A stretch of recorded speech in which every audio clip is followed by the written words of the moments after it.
Hello students, कैसे हैं आप सब। आई होप जो अपना 11th क्लास का कोर्स चल रहा है वो काफ़ी ज़्यादा यूज़फुल होगा आपके लिए और आप अच्छे से उसको कर रहे होंगे, कहीं कोई दिक्कत आ नहीं रही होगी। बेटा आज अपन जो अपना चैप्टर नंबर 2 चल रहा है रिलेशन एंड फंक्शन, उसी को आगे प्रोसीड कर रहे हैं। थोड़ा डिफरेंट टाइप से ये वीडियो, जैसा भी आपको लगता है आप अपने कमेंट्स ज़रूर मुझे बताएं, अपने रिव्यू ज़रूर मुझे बताएं, कमेंट बॉक्स में ज़रूर बताएं। बेटा रिलेशन एंड फंक्शन में दो चीज़ें मैंने आपको बता दी है। सबसे पहले मैंने आपको समझाया था बेटा कार्टेशियन प्रोडक्ट, कि कार्टेशियन प्रोडक्ट क्या होता है। कार्टेशियन प्रोडक्ट के बाद मैंने आपको समझाया था बेटा कि रिलेशन क्या होता है।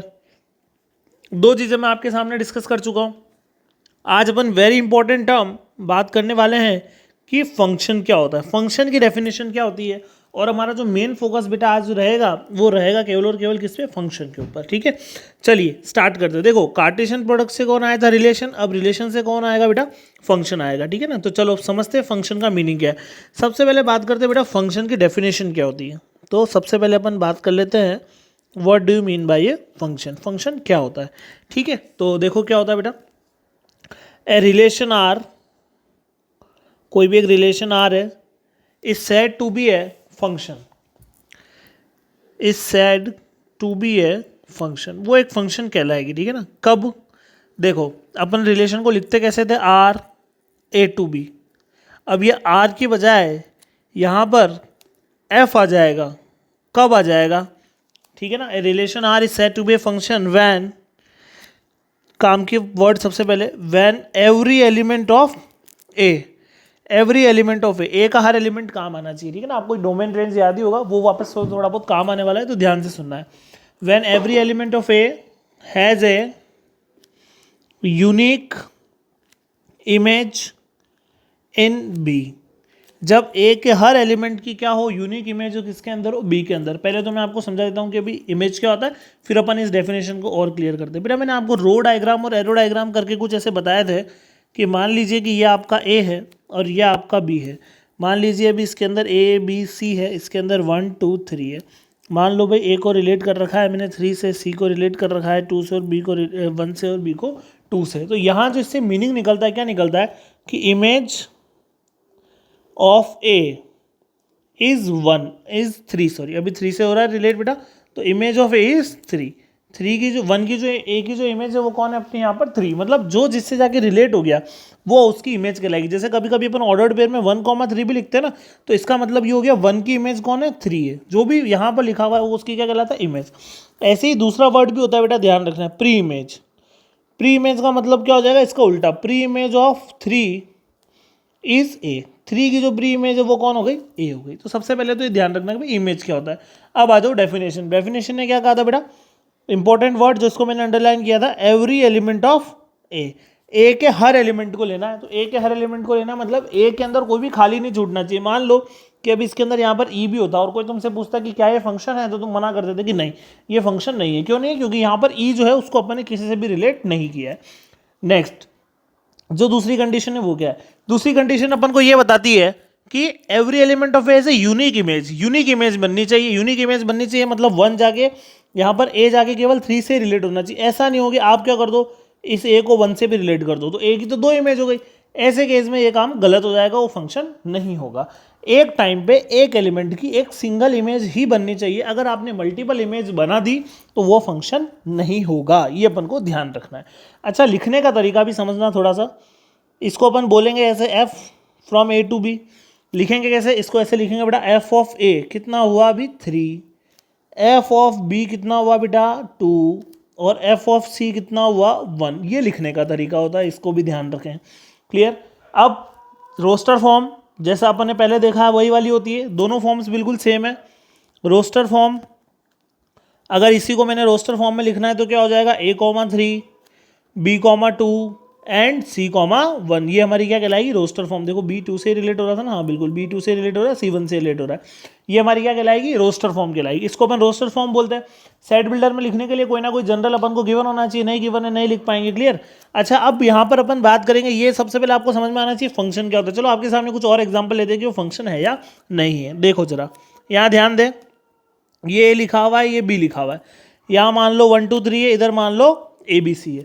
मान लो मैंने 1 को C से रिलेट किया, 2 को B से किया, 3 को भी B से कर दिया, और किसी ने पूछा कि क्या ये फंक्शन है, तो आप मना करोगे। क्यों नहीं है बेटा, सॉरी फंक्शन है या नहीं, एक मिनट रुको, हाँ फंक्शन है या नहीं है तो आप बोलोगे हाँ है, ठीक है ना। क्यों है यहाँ पर, देखो यहाँ क्या हो रहा है बेटा, 2 की भी इमेज आ रही है बी, 3 की भी इमेज आ रही है बी, तो 2 की यूनिक इमेज आ रही है। ऐसा तो नहीं हो रहा 2 की दो इमेज मिल रही, अगर ऐसा हो रहा होता कि 2 की 2 इमेज मिल रही तो आप मना कर देते फंक्शन नहीं। 2 की सिंगल इमेज है, 3 की भी सिंगल इमेज है, दोनों सेम है, उससे हमें कोई फर्क नहीं पड़ रहा है, लेकिन बस अपन को ये ध्यान रखना है कि इमेज कैसी होनी चाहिए, सिंगल आनी चाहिए। तो ये बिल्कुल फंक्शन है, इसमें कोई दिक्कत वाली बात नहीं है। और देखो मैं आपके सामने लिखता हूँ, मान लीजिए ये लिखा हुआ है, आपसे किसी ने पूछा कि क्या फंक्शन है, तो आप देखोगे कि 1 की यहाँ पर मल्टीपल इमेजेस बन रही है, 1 की इमेज ए भी है, 1 की बी भी है, 1 की सी भी है, तो ये फंक्शन नहीं है।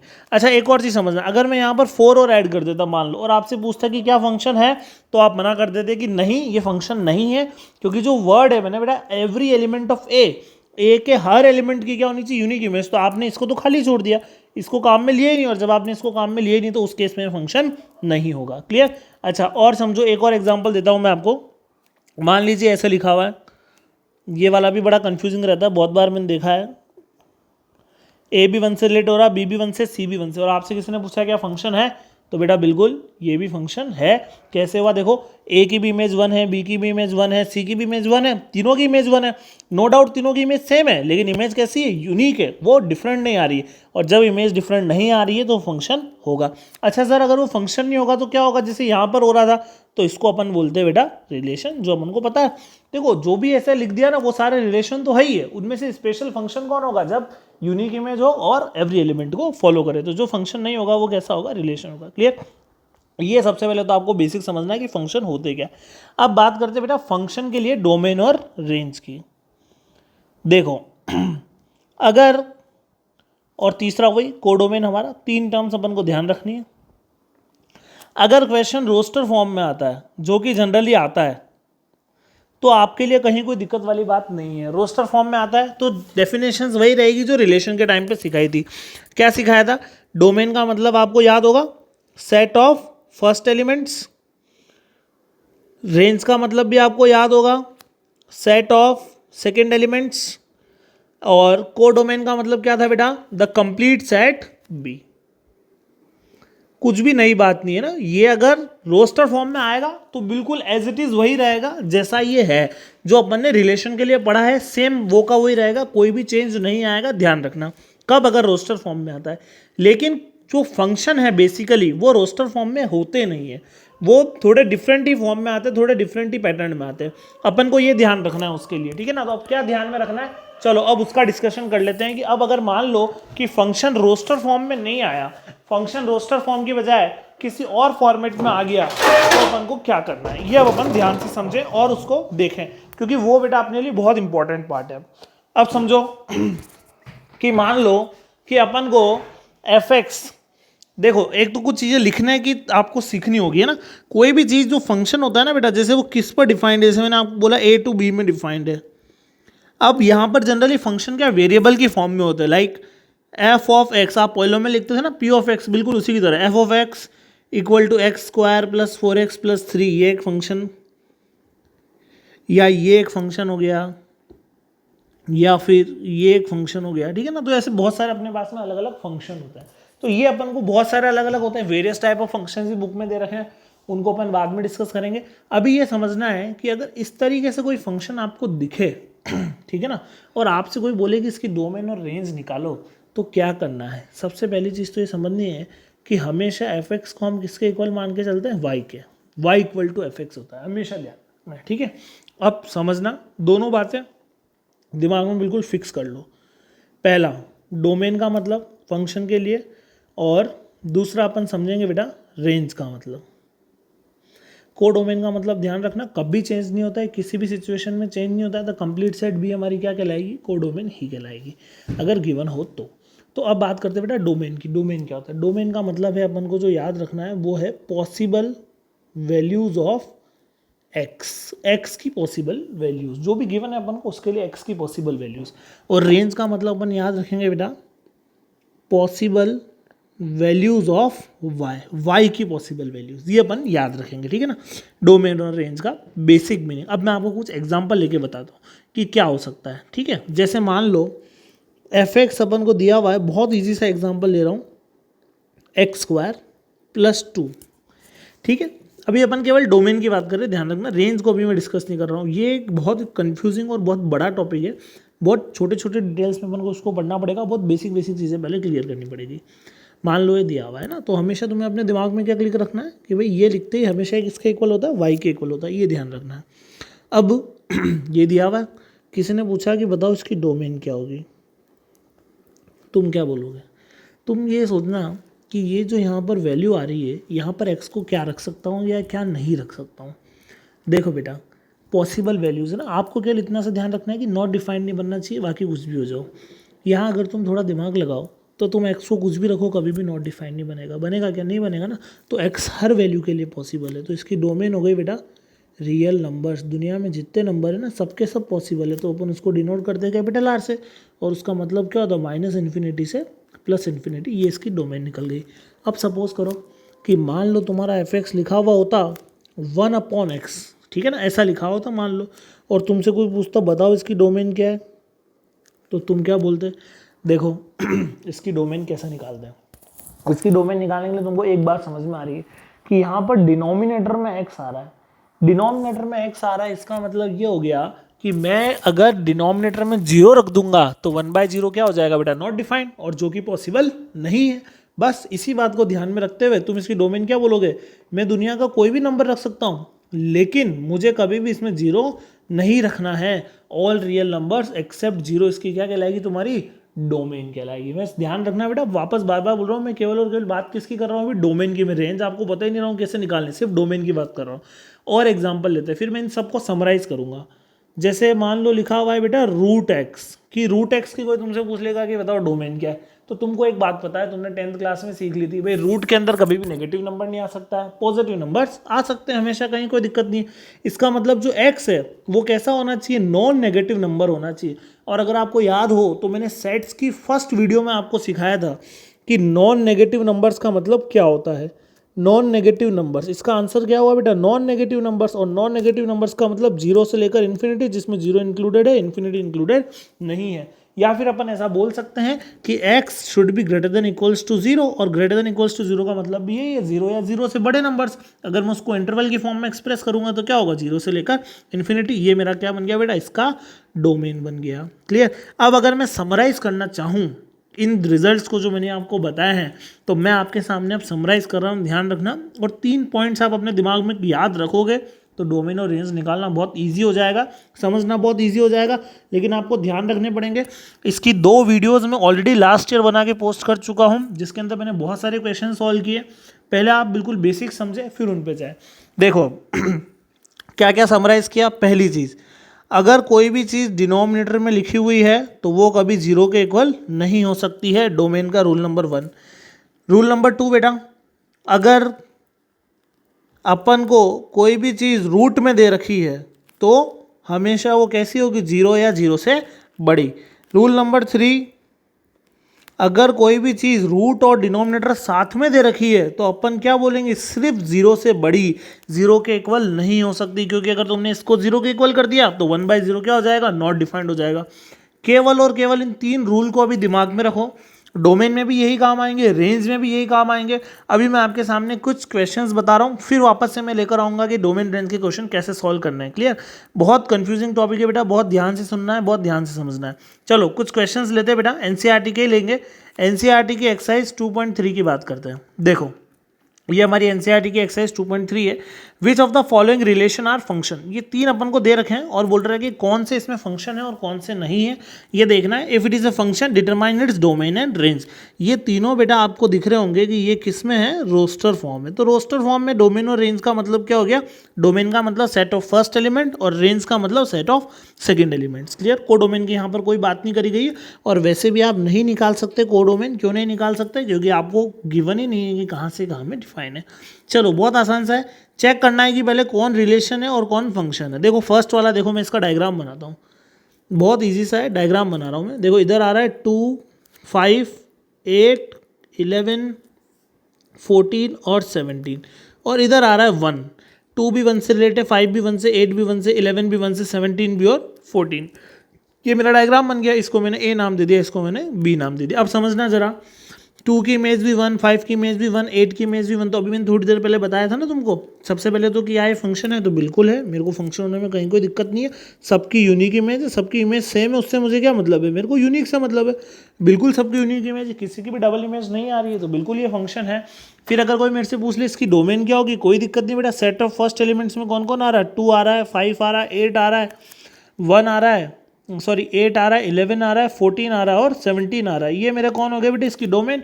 और अगर कोई मुझसे पूछ ले कि सर इसकी रेंज क्या होगी, तो सेकंड एलिमेंट में कौन आ रहा है, केवल 1 आ रहा है, तो ये उसकी क्या हो गई, रेंज हो गई। कहीं कोई दिक्कत वाली बात ही नहीं। चलो और देखते हैं सेकंड वाला, देखते हैं कि सेकंड वाले में क्या बोल रहा है। सेकंड वाले में बोल रहा है बेटा देखो 2, 4, 6, 8, 10, 12, 14, ठीक है ना। तो इधर मैंने बना लिया 2, 4, 6, 8, 10, 12 और 14। और इधर क्या क्या बोल रखा है, 1, 2, 3, 4, 5, 6, 7। रिलेट कर दो, 2 1 से, 4 2 से, 3 6 से।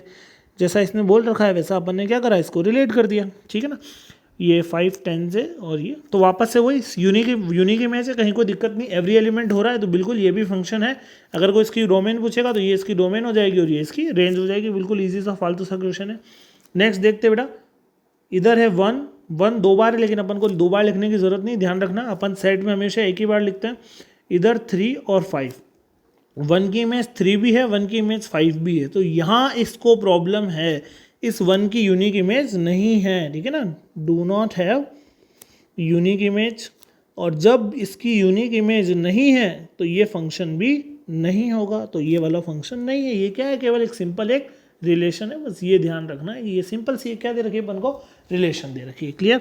चलो नेक्स्ट आगे बढ़ते बेटा। सेकंड और फिफ्थ की बात बाद में करेंगे, पहले थर्ड देखेंगे। ये आप 10th क्लास में भी या 9th क्लास में भी करते होंगे।